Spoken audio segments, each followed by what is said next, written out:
Este programa tem apoio cultural da CNM, Confederação Nacional dos Metalúrgicos.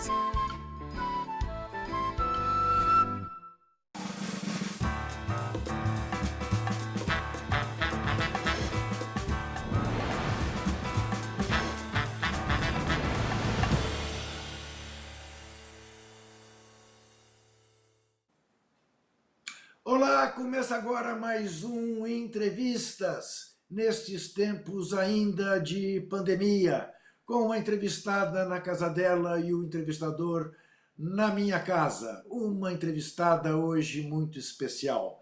A atriz, a produtora, a cantora, mas antes de mais nada, a ativista, antes de mais nada, a guerreira Isabel Filardes.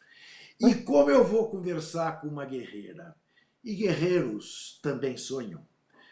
Eu vou começar, Isabel, te pedindo, não é exatamente um exercício de futurologia, é mais mesmo de sonho, de como você gostaria de acordar no dia 1º de janeiro de 2023. Como você gostaria de acordar neste dia, pós-eleições de 2022, dia da posse do novo presidente do Brasil? Nossa, que pergunta! Que pergunta significativa. Oi, minha gente, tudo bem? Como vão? Eu gostaria que nós tivéssemos um representante, de fato,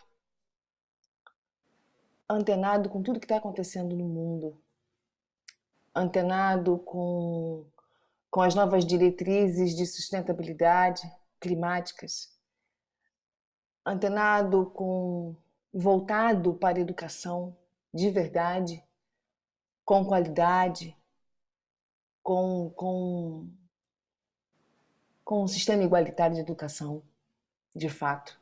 Uma educação de base igual para todos,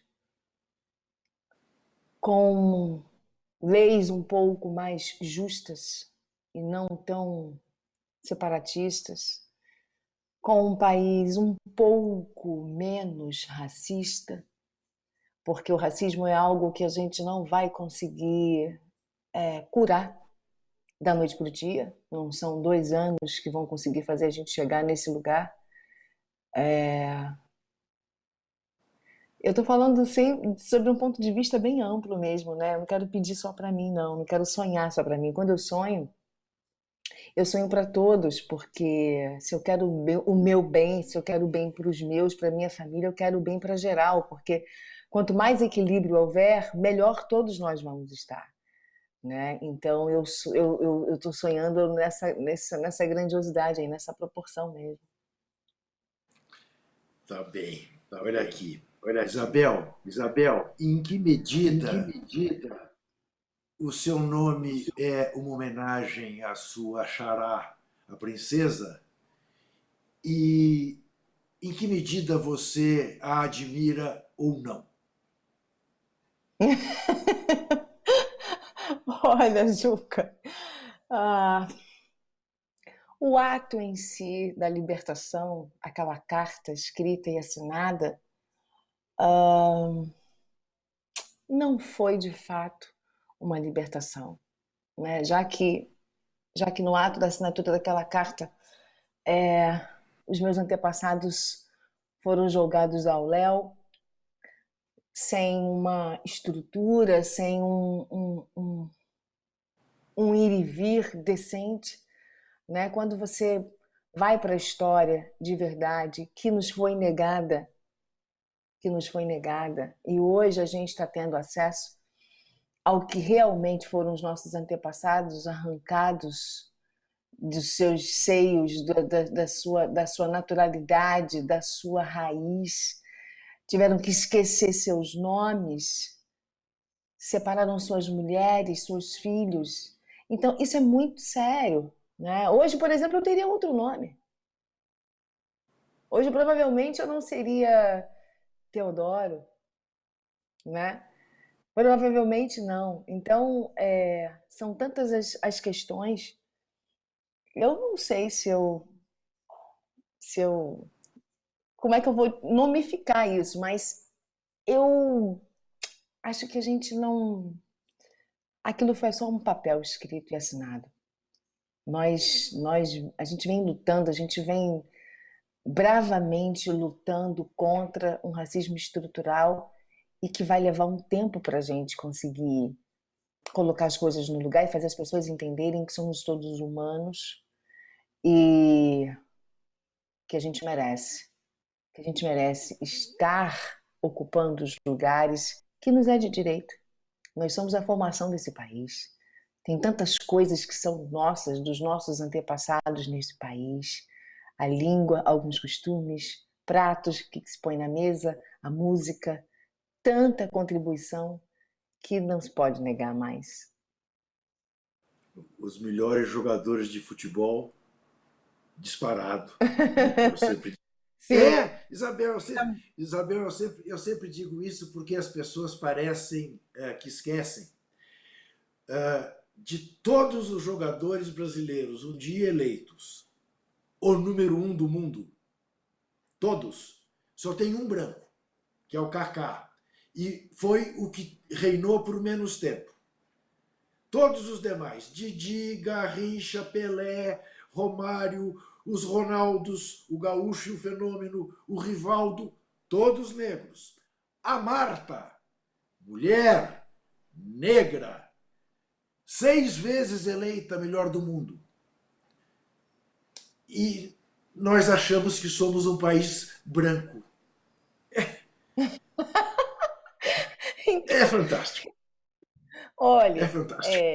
nós temos vários outros talentos também, né? Nós temos talentos no teatro, na música, Não, sim, sim, né? sim. O É maior dos porque nossos escritores, que não é isso? loucura isso, né? É uma loucura, é uma loucura, é uma negação sem fim e que não cabe Isso. mais, né, Juca? Não cabe mais. Já está muito, já está muito, já está muito. Já está na hora da gente se organizar. Eu digo nós, meu povo, se organizar definitivamente para que a gente possa avançar. E eu sempre digo isso de uma forma que temos que avançar com unidade, né? Separados já fomos e já estamos.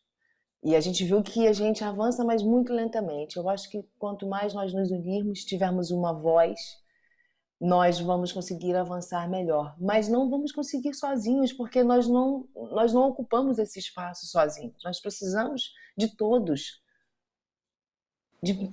para uma luta contra o racismo. Não tem como eu combater o racismo sem um antirracista. Não dá para fazer sozinho, né? Não dá para fazer sozinho. Converse então, Isabel, com Fernanda Curtis, que é secretária de Mulheres do PT São Paulo. Olá a todos os espectadores do programa Entrevistas. Um abraço ao Juca Kfouri e a Isabel Filardes. Eu sou Fernanda Curti, secretária de Mulheres do PT do Estado de São Paulo. É um prazer estar aqui com vocês. Isabel, o espaço da mídia sempre foi muito hostil e muito duro para nós mulheres negras, porque sempre foi um espaço que construiu e reforçou estereótipos pejorativos sobre as nossas identidades. Você tem uma carreira incrível e eu queria saber de você como que foi enfrentar todo o racismo e todo o machismo desses espaços. É isso, um forte abraço em vocês e até logo. Ótima pergunta, maravilhosa. Olha, eu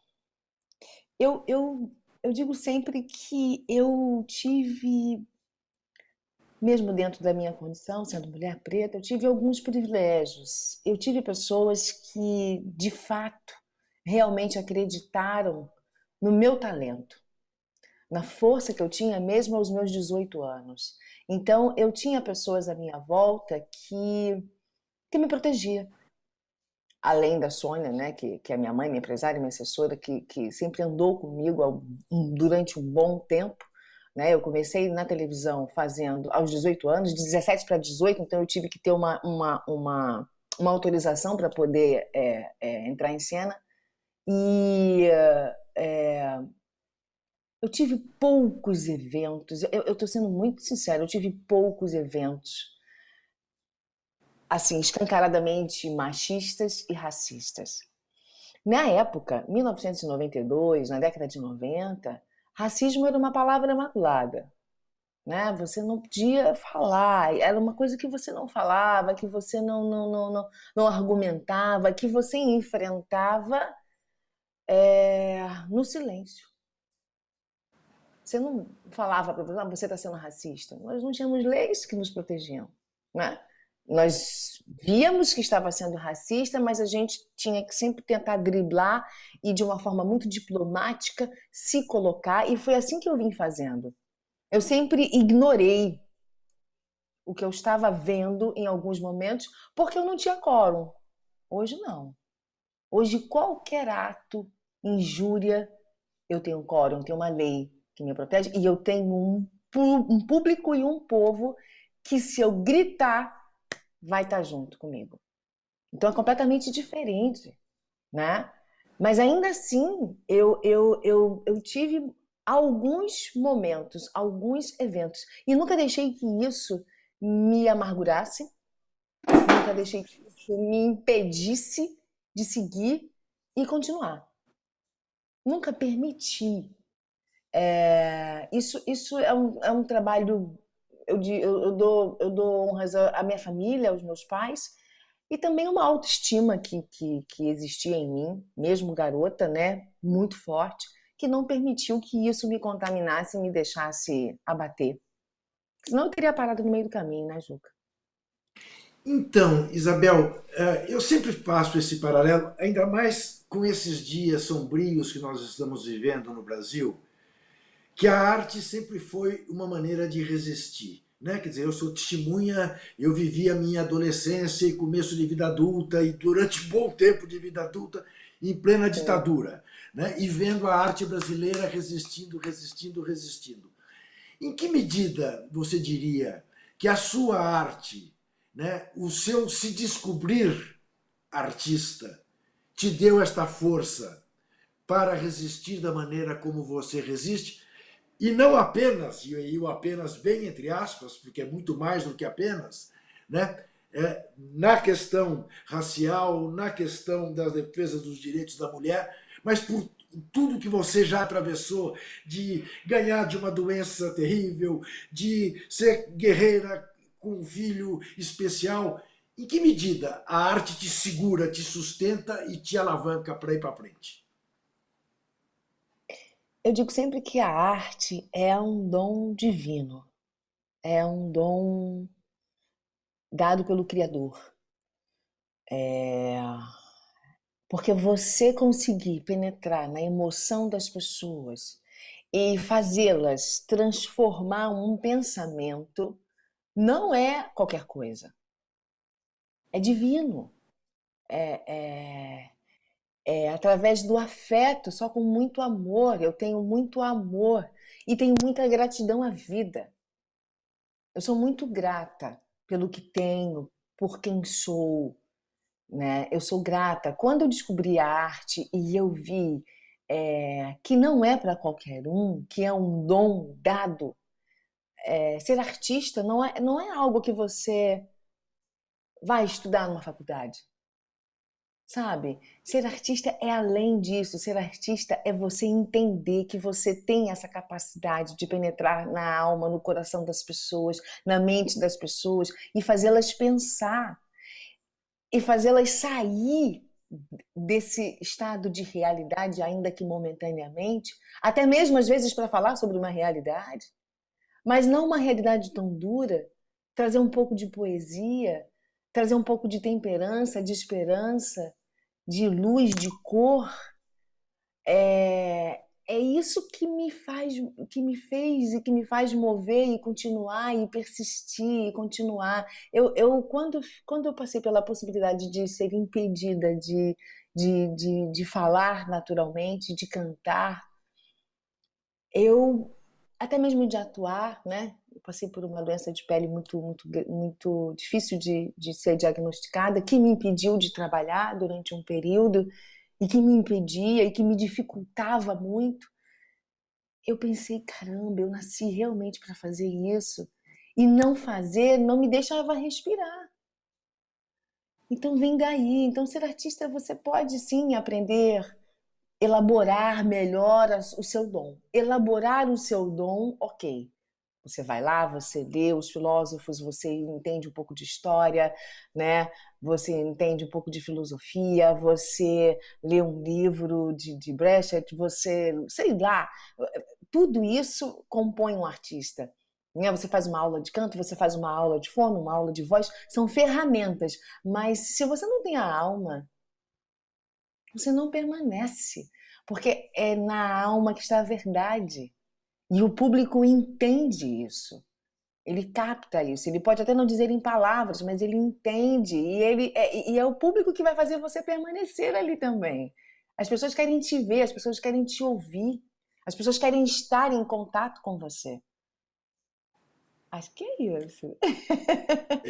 Então aí eu te pergunto, como foi atravessar quase 2 anos em que esse contato ficou impossível por causa da pandemia, que era uma coisa com a qual nós jamais contávamos, nós jamais tínhamos tido essa experiência. Como foi esse afastamento e como tem sido agora esse reencontro, Isabel? Olha, eu vinha eu digo sempre que eu atravessei o deserto, né? Essas experiências particulares fazem com que a gente veja a vida de uma outra forma, sobre um outro prisma, com mais gratidão e com fé. Eu sou uma mulher de muita fé. E claro que houve um momento em que eu fiquei com medo, achei que era de verdade o fim, mas depois eu pensei, não é o fim, é uma passagem em vida, um aprendizado para a humanidade. Aqueles que conseguirem passar por essa passagem terão que ter uma nova vida, terão que se colocar e se comportar de forma diferente. Num âmbito pequeno, né, no seu seio familiar, dentro de você, começa dentro de você a mudança. E aquilo se expande. Então eu vi dessa forma. Eu pensei assim, eu falei, o que é que eu tenho? Todas as vezes que eu entro nesse lugar de dificuldade, eu falei, o que é que eu posso fazer de melhor com isso que eu tenho agora? Eu vejo a dificuldade como um desafio e não como uma dificuldade. Se você vê a dificuldade como um desafio, você é desafiado a ir em frente, você é desafiado a burlar isso ou a transformar isso. Então, eu vi o que eu posso fazer de diferente, de que forma que eu posso contribuir, como é que eu posso continuar em exercício. E eu usei as redes sociais. Eu já tinha gravado meu EP, né, como cantora, cantora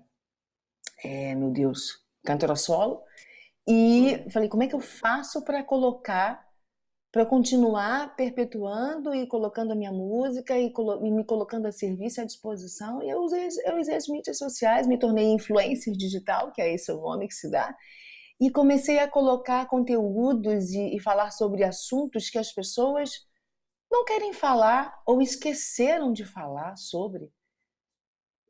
Esses momentos sombrios que a gente está vivendo, assim, se formos parar para observar, eu tenho observado isso, as pessoas têm uma mania agora de propagar as coisas ruins e com uma rapidez muito grande. Ao passo que as coisas boas ficam para trás.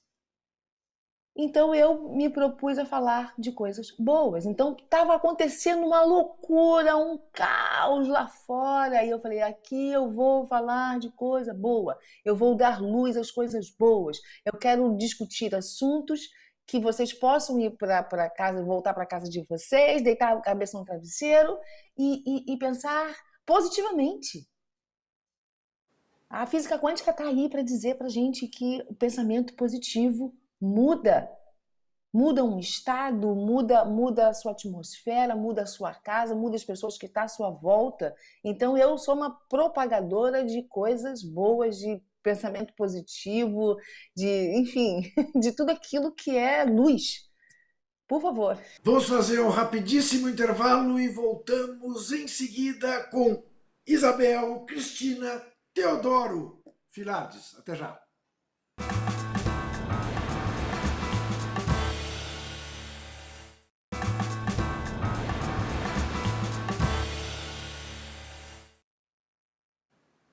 Converso com a produtora, com a atriz, com a apresentadora, com a cantora, com a ativista Isabel Filardes, que você percebeu no começo do nosso papo, se referiu ao fato de também se chamar Teodoro. Este Teodoro é alguma homenagem ao personagem da história brasileira, o general? É? Eu não sei, Juca, É. porque eu É. sou Teodoro Filardes, né? Filardes é o É. nome do meu pai, que É. vem de origem italiana, seria Filardi, e por algum motivo meu avô foi registrado como Filardes, mas eu já andei fazendo uma pesquisa que seria Filardi. Então eu tenho descendência italiana, negra, e por aí vai, sabe mais o que, né? Eu preciso fazer aquele Sim, exame de DNA para saber qual é de fato a minha isso. origem, mas eu quero muito To- fazer, quero muito. Todos nós precisamos fazer esse exame. Olha aqui, tem uma pergunta agora de um fã seu. Vamos ver. Não. Olá pessoal, salve Juca, Colibri na área aqui. A Isabel Filardes é verdadeiramente uma guerreira e, nas palavras do grande Paulo Vanzolini, levanta, sacode a poeira e dá a volta por cima. Bel, foi um prazer conhecê-la e curtir seu novo trabalho. Uma história comovente a sua. Queria saber como é que você encontrou forças para superar problemas familiares, uma doença pessoal grave e retomar sua carreira de atriz e cantora. Ai, que lindo, Colibri! Fofo, nós fizemos uma entrevista gigantesca e linda. Falei a E- beça, o Ele, tem papo. só, ele só tem um problema, tá, Isabel? Ele é Ah, palmeirense, mas tudo bem, a gente releva. Vamos lá. a gente releva ele, deixa ele. Isso, tá certo. Olha, eu falei anteriormente, né, que eu sou uma mulher de fé. E a minha fé me trouxe até aqui, me traz até aqui, me mantém de pé diariamente. É, Se eu não acreditasse que existisse um Criador e que houvesse um propósito para cada um de nós aqui nessa terra, eu acho que isso talvez não. Isso foi o que me alimentou e é o que me alimenta 24 horas por dia. Ser grata à vida, ter a vida como um privilégio, uma dádiva, né? Somos seres iguais tendo uma experiência carnal. É no que eu acredito. E isso faz com que você tenha mais humildade, com que você veja o seu semelhante como igual. Isso faz com que você ainda que o outro está ali para contribuir para o seu crescimento e não como um adversário. Quando a gente muda esse pensamento, as coisas ficam um pouco mais leves, né? E a gratidão. A gratidão é algo realmente que transforma a gente, que muda a vibração da gente, sabe? Coloca a gente num outro lugar, faz a gente ter pensamentos melhores. E é dessa forma que eu consigo conseguir passar por todos esses estágios e estar aqui hoje conversando contigo. Essa figura incrível, formidável, inteligente. Quando eu falei para alguns amigos que eu ia falar, nossa, o Juca Kfouri vai me entrevistar. Aí, nossa, ele é o máximo. Imagina, o máximo é você. Olha aqui, nós temos guardadas todas as proporções, uma experiência comum que eu queria te ouvir falar para que a gente possa trocar essa figurinha e aprender. Meu segundo filho nasceu com um lábio leporino, com fissura no céu da boca, foi um perereco, tá? O mais velho, que era 1 ano e meio mais velho, 2 anos mais velho, ficou ressentido, porque todo o nosso foco foi em cima do Daniel. Né? Durante 2 anos e meio, não se falava de outra coisa, era o Daniel, era o Daniel, era o Daniel. O André, que é o mais velho, que tinha saúde 100%, arrumou até uma anemia grave para chamar a atenção. Você teve esse problema com a sua filha, mais velha que o Jamal, que nasceu precisando de cuidados especiais. Como foi essa batalha específica, Isabel?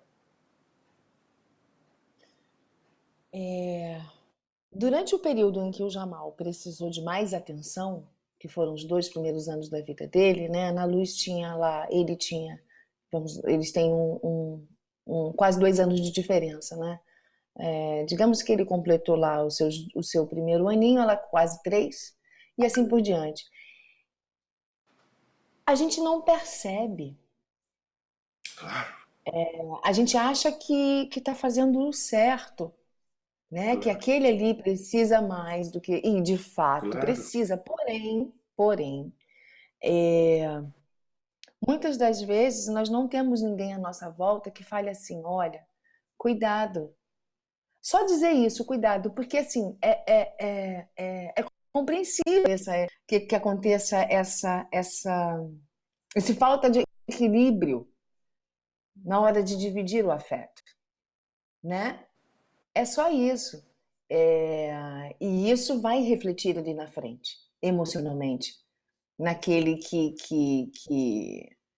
consegue ter mais discernimento, que consegue, né, se manter sozinho de uma certa forma.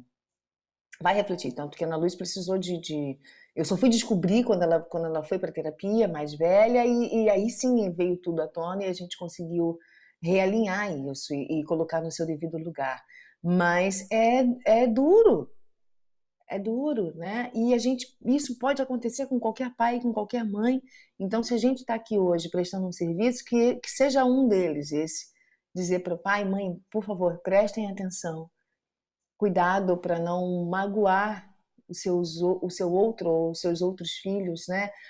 Tentar colocar essa atenção no maior pé de igualdade possível. Aqui não há julgamentos aqui, ninguém aponta dedos, porque isso não existe. Isso. Né? Mas se a gente pode colaborar, então estejam atentos. Só isso, estejam atentos para que não seja tão duro para eles.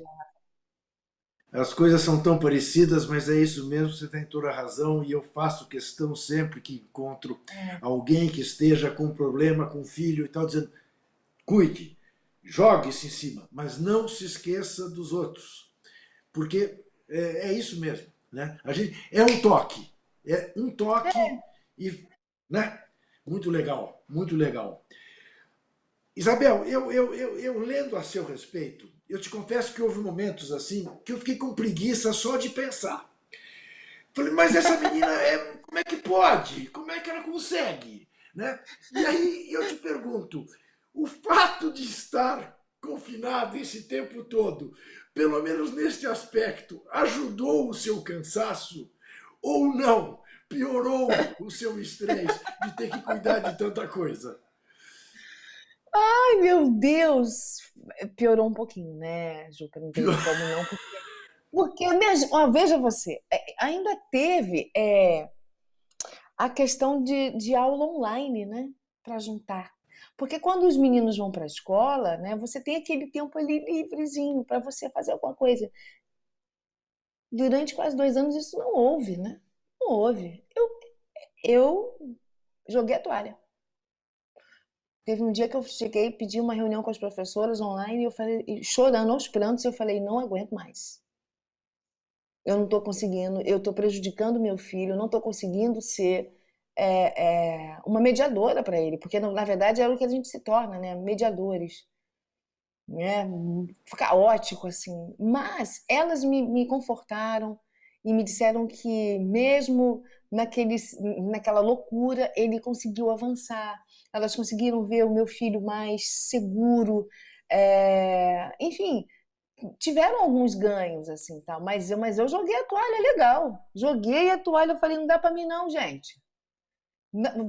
Vou pegar alguém para dar aula com ele aqui, porque eu quero ser só mãe. Não dá. Tinha dias que aí tinha dias que eu não participava. Ou então ele não ia, não abria a tela. Porque era um cansaço sem fim, era uma exaustão emocional enlouquecedora. E tudo bem, viu? Eu acho que a gente precisa se dar esses limites, porque nós não somos infalíveis. Pai e mãe erra, gente, sabe? Estamos todos aprendendo juntos, né? Porque a gente vê pai e mãe como os nossos heróis e aqueles que não falham. Não, a gente erra. A gente Não erra, a tem gente curso para pai e mãe, né? Não tem curso. não tem Não nenhum tem. manual, gente. Não Sabe? É um tem. Não tem. aprendizado constante e mútuo, Isso. né? E mútuo, assim, os meninos ensinam muito a gente, eles ensinam. E a gente precisa ser pai e mãe, ser amigo. Há uma linha tênue entre ser amigo do seu filho e ser pai e mãe, né? Então, a gente precisa ter muito autoconhecimento para poder ser o melhor possível entre essas duas faces.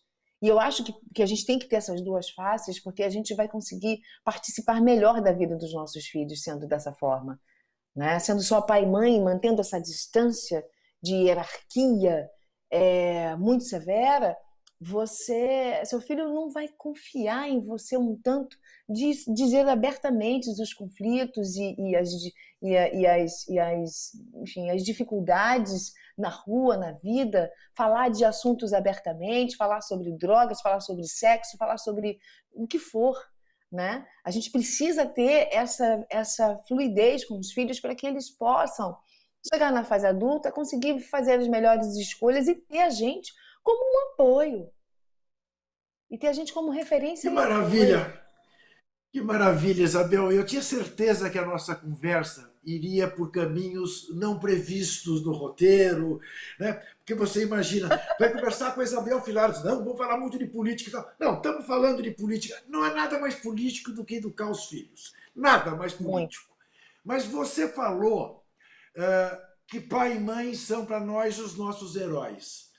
Na tua vida artística, houve alguém que para você fosse um guia? Você tem um ídolo assim no mundo das artes que de alguma maneira te inspirou? Eita. Ai, é difícil dizer isso porque eu aprendo observando. E eu comecei na televisão observando, porque eu não me formei em artes cênicas, né? Por exemplo. Então,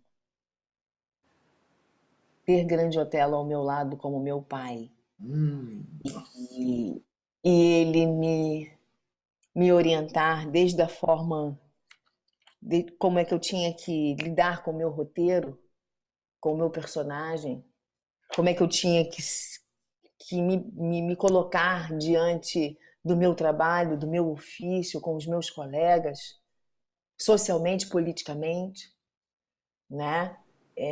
Otelo e Chica Xavier eram duas figuras que estavam ao meu lado ali, que me receberam, me colocaram no colo e me instruíram. Foram meus primeiros passos quanto artista e quanto mulher preta na arte. Então, eles dois eu tenho como desbravadores, são as minhas estrelinhas. Né? E ao longo do tempo eu fui vendo assim, eu estive ao lado de Fagundes, eu vi o quanto a memória dele é a favor dele, o quanto ele trabalha isso a favor dele, os livros, as leituras. É... Osmar Prado, de uma delicadeza quando atua, né? Ele tem um outro lugar de atuar, uma coisa mais minimalista. Então, eu fui pegando, com cada um desses que eu fui trabalhando, eu fui observando e pegando o melhor para mim. Para isso eu gosto, isso eu gosto. Porque você aquilo tem que ser, tem que fazer parte de você. Você tem que acreditar naquilo, né? Para ser verdade, para ser verossímil, você tem que acreditar. Então eu pegava aquilo, então cada uma dessas pessoas com quem eu já trabalhei até hoje, é difícil eu dizer, esse aqui é inteiro, eu estaria falando de uma perfeição. Não existe perfeição, né? Se você perguntar para mim hoje assim, uma figura, eu vou dizer artística, mas é porque ela não é só atriz, ela é uma mulher preta, ativista, empreendedora, produtora, é a Oprah. Hoje eu tenho ela como uma referência para mim, porque ela tem uma história tão difícil quanto a minha, quanto mulher, né? Foi tantas dores que ela viveu e que ela passou, uma vida muito pobre, mas que conseguiu ir transformando a trajetória dela e hoje ela consegue transformar a história de outras pessoas e de outras mulheres, sobretudo. Isso é louvável. Então essa é a referência que eu tenho. Essa mulher hoje, para mim, ela é uma bússola. Você, de fato, como disse no primeiro bloco, Isabel, você é uma pessoa privilegiada pelas suas escolhas e pelas oportunidades que você teve. Quando você fala que o grande Otelo te pôs no colo, você não queira saber a inveja que me dá de não ter conhecido o grande Otelo, que é para mim uma figura assim emblemática. Nossa Senhora adorável, que legal. Nós vamos fazer mais um rapidíssimo intervalo e voltamos em seguida.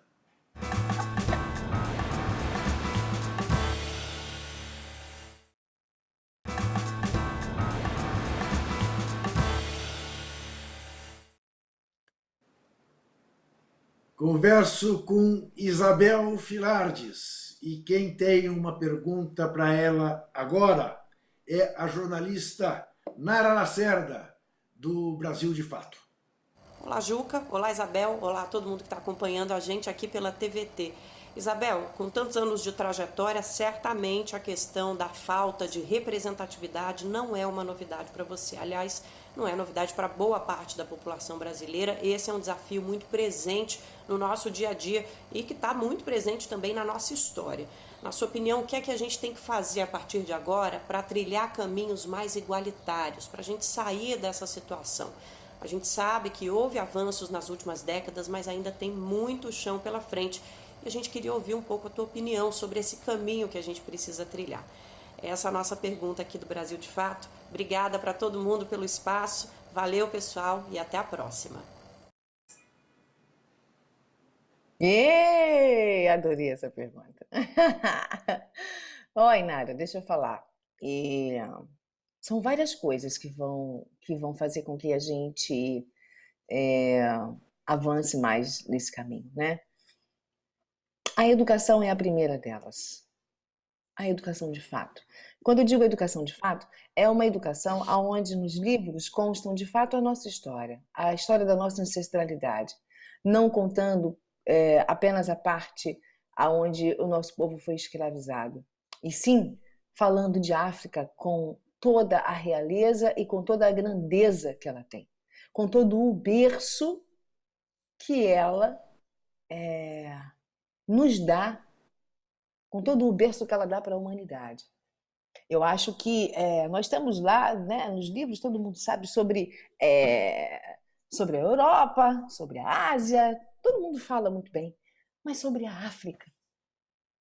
Quando chega a África, que é o início da civilização, quantas contribuições, geometria, matemática, astrologia, quanta coisa. Então, a gente precisa oferecer isso. Isso precisa ser dito e mantido. Hoje nós temos uma lei para ser aplicada, né, onde a cultura afrodescendente precisa estar dentro da pauta do ano letivo e isso não se cumpre. Então, vamos partir daí. Por um outro lado, nós precisamos também, já temos o sistema de cotas, nós temos... Mas o que de fato a gente precisa é nós entendermos que somos e que podemos. Trabalhar a autoestima daqueles que não conseguem sair do lugar de vítima.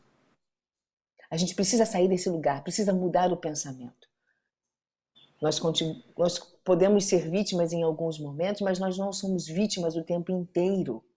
E não podemos nos colocar nesse lugar o tempo inteiro. Quando nós nos colocamos aí, nós nos enfraquecemos e fica muito difícil de você conseguir combater qualquer coisa e de se colocar em qualquer lugar. Então, é você entender quem você é e buscar o seu espaço, lutar pelo seu espaço, não desistir no primeiro não. O não está para todo mundo. Para nós, 2 vezes mais. Então você tem que ir além 2, 3 vezes mais. E a unidade do nosso povo, como eu disse, é algo que vai fazer a diferença. Vai fazer total diferença quando a gente parar de consumir, por exemplo. Já que somos mais de 50% da população, se a gente parar de consumir, o país para. Então, é só uma questão de estratégia e inteligência. Isabel, e para quem nos vê, Isabel não é só discurso. Não, é muito mais do que discurso. A Isabel tem, inclusive, uma organização não governamental chamada Força do Bem. Você podia contar um pouco para a gente o que é a Força do Bem e como nasceu a Força do Bem? A Força do Bem nasceu com o Jamal, né? Um pouco depois do Jamal. Depois de eu ter vivido toda a trajetória com ele, no primeiro ano de vida dele, na verdade no segundo ano de vida dele, quando ele conseguiu ter uma estabilidade, eu quis dividir com as pessoas esse caminho, que é um caminho árduo quando você não tem a informação, quando você não tem apoio, quando você não tem dinheiro, recursos para manter a qualidade de vida do seu filho, do seu ente querido, né? Porque às vezes a pessoa nasce boa e por algum problema, por alguma coisa que desencadeia mentalmente ou por algum acidente, a pessoa se torna um deficiente. Então, isso é um bom olhar para as pessoas, que as pessoas olham para um deficiente de uma forma tão pejorativa e tão marginalizada às vezes, né? Tem gente que não quer nem chegar perto e isso também precisa ser modificado. Então, se você tiver empatia e se você se colocar no lugar e se você se imaginar um dia naquele lugar, talvez aí você consiga contribuir e colaborar melhor com acessibilidade, com educação, com generosidade. Então, a Força do Bem veio para eu conseguir falar com os pais e com as mães, em primeiro lugar, sabe? Dar calma, dar alento, nortear. Vai por aqui, vai por ali, eu já trilhei esse caminho aqui é mais fácil, é mais rápido, informação, né? Eu não criei nenhum espaço físico porque requer muita demanda, muito trabalho, muito dinheiro. E eu já tenho as minhas questões, tenho o meu próprio filho para cuidar, então eu não achei justo. Eu vi que ali eu não precisava criar um espaço físico para cuidar de um número X de crianças ou de pessoas. Eu precisava tornar isso público. Criamos um banco de dados, na época, um banco de dados criptografado para poder tentar mapear, saber que número é esse de pessoas com deficiência no Brasil. Conseguimos criar esse banco de dados, na época deixamos para o Ministério Público do Trabalho, por exemplo, porque existe a lei de cotas, mas era um caminho distante entre o empresário e o deficiente, capaz de trabalhar, né? Então nós conseguimos criar esse banco e isso facilitava um pouco o recrutamento dos deficientes no mercado de trabalho, da inclusão deles, né? Então, mas eu diria que a Força do Bem veio muito mais para como eu vou dizer? Para que as pessoas possam olhar para os deficientes nesse lugar como pessoas normais, só que com habilidades e capacidades diferentes. Todos nós temos deficiências. Todos nós temos deficiências porque não somos perfeitos. Esse olhar que as pessoas precisam modificar, né? É uma luta constante, é uma luta diária. As pessoas não respeitam as vagas dos deficientes, as pessoas continuam colocando seus carros nas vagas dos deficientes. É uma loucura, mas é trabalhar a empatia, trabalhar a generosidade, trabalhar a informação, levar a informação. A Força do Bem veio para isso, né? A vivência que eu tive com o Jamal, de como as pessoas são preconceituosas. Isabel, dia 20 de novembro, Dia da Consciência Negra. Dia 4 de dezembro, Movimento das Mulheres, Bolsonaro, nunca mais. Como é que você olha para essas duas datas tão próximas? A gente... São conquistas, né? E são datas, mas são conquistas onde a gente fala, onde a gente coloca a luz e amplifica a voz de questões muito, muito importantes que a gente precisa trabalhar diariamente. Diariamente. As pessoas falam, é só uma data. Não, não é só uma data. É uma conquista de um espaço na mídia para falar de assuntos, para debatermos. Com isso, nós ganhamos fóruns, palestras, mídia, não me importa. Eu aprendi uma coisa com os meus filhos. Toda conquista precisa ser louvada. Toda conquista precisa ser comemorada. A gente tem a mania de falar assim, eu consegui isso aqui. E não comemorar, sabe? Isso. Como se fosse eu consegui. Não, você conseguiu! Sabe? Vibre. O meu filho, quando ele consegue uma coisa, quando ele consegue fazer um trabalho, quando ele consegue escrever melhor, ele vibra, porque é um passo para frente. Então, as datas comemorativas, essas principalmente, são passos para frente, são ganhos. Então, a gente tem que comemorar, sim. É porque a gente tem que viver isso 24 horas por dia. Essa é a diferença. Viver o 20 de novembro 24 horas por dia. Viver o 4 de dezembro 24 horas por dia. É isso que falta na nossa vida. Isabel, você é ótima. Você sabe que eu tenho essa discussão. Eu tive com um amigo botafoguense, que o Botafogo ficou 20 e tantos anos sem ser campeão, como o Corinthians, o meu Corinthians ficou também. E o Botafogo foi campeão e ele imediatamente me perguntou se eu achava que o Botafogo poderia ganhar o próximo título. Eu falei, pelo amor de Deus, curta esse. Eu, durante um ano que o Corinthians foi campeão, andei com o mapa do Brasil em cima da minha mesa de trabalho e dizia, aqui ó, o Corinthians é dono desse país inteiro. Ora, essa é muito boa. É claro, você tem que curtir, né, as suas vitórias, sem dúvida nenhuma.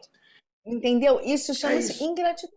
Ele foi ingrato, porque ele teve ali uma conquista. Ele não viveu aquele presente, sabe? Ele não viveu aquilo. Olha que loucura. Não pode, gente. Não. Claro. Agora, falar em viver, como tem sido para você, quer dizer, a sua experiência na carreira solo como cantora? Conte um pouco do que você fez recentemente, do disco que você lançou. É justo que, diante de tanta coisa bonita que você já nos disse, a gente faça um pouco de propaganda no seu trabalho. Muito obrigada. Gravar o meu EP, Bel Muito Prazer. Bel Muito Prazer é um desdobramento dessa mulher que viveu todos esses renascimentos. É essa mulher que quer falar para a mulher, que quer falar desses assuntos mais profundos, que quer falar sobre o amor, dar luz ao amor, ao afeto, à positividade, e colocar isso na minha arte, colocar isso na minha voz. Poder cantar é um privilégio, é um presente, é uma nova chance que eu estou tendo. Então eu estou pegando isso com unhas e dentes e quero fazer da melhor forma possível que eu puder. Diferente de como eu fiz antes, claro. Então, Bel Muito Prazer é um EP com 4 canções inéditas, de amigos que eu fui convidando, que eu fui garimpando, que eu fui encontrando no meio do caminho, e escolhemos o meu lugar. Não seria o meu lugar a música de trabalho, a música que iria iniciar o EP. Veio a pandemia, eu tive que parar o processo.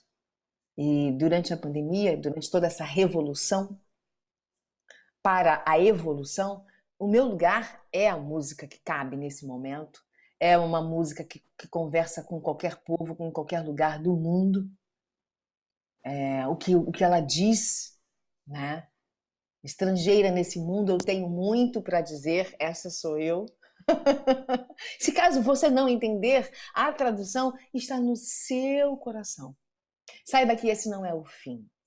Você pode viver bem mais. A vida não é tão ruim. E um dia você encontra a paz. A solução para mim está no sorriso fácil. E por aí vai. Então, poder colocar esse trabalho na estrada está sendo um prazer muito grande. Eu tenho feito novos amigos. Eu me descobri compositora. Um novo dom que eu estou desenvolvendo. Já escrevi aí 2 canções. Estou aqui com 2 mais na manga para botar para fora. E esse tem sido um dos meus grandes prazeres, assim. E, se Deus quiser, a partir de 2022, colocar o pé na estrada, fazer o meu show Refeita. Refeita é um projeto que eu fiz durante a pandemia, aproveitando esse tempo aí, né, para não ficar ocioso. São vídeos que eu produzi para o YouTube. Então, quem quiser também pode ir lá ver, Isabel Filardes Oficial. Tem muita coisa bacana lá envolvendo a música. E eu diria que a música voltou de verdade, definitivamente para minha vida. Não largo mais dela, não. Trabalhar solo não é fácil, porque para quem estava acostumada a cantar com 2 pessoas ao lado, né? Mas também me traz uma autonomia e uma verdade sobre aquilo que eu quero dizer e falar muito grande. Então, está sendo muito prazeroso para mim. Um desafio maravilhoso. Eu não sei se você tem consciência, eu apenas lamento que a gente tenha que encerrar este nosso papo, porque eu ficaria conversando com você mais 3 horas, que você personifica como poucas pessoas aquela ideia do endurecer sem perder a ternura jamais. Você exala ternura. Isabel Filardes, muitíssimo obrigado por esse papo, foi realmente engrandecedor, faz a gente crescer. Obrigado mesmo, de coração. E você que nos vê sabe que quinta-feira que vem, 9h30 da noite, na TVT de São Paulo, 44.1, estaremos de volta, assim como na TVE da Bahia, às terças-feiras, às 9h30 da noite. Lembrando sempre, e mais uma vez, se há um exemplo melhor do que a Isabel Filardes, me mostre. Desesperar jamais. Este programa tem apoio cultural da CNM, Confederação Nacional dos Metalúrgicos,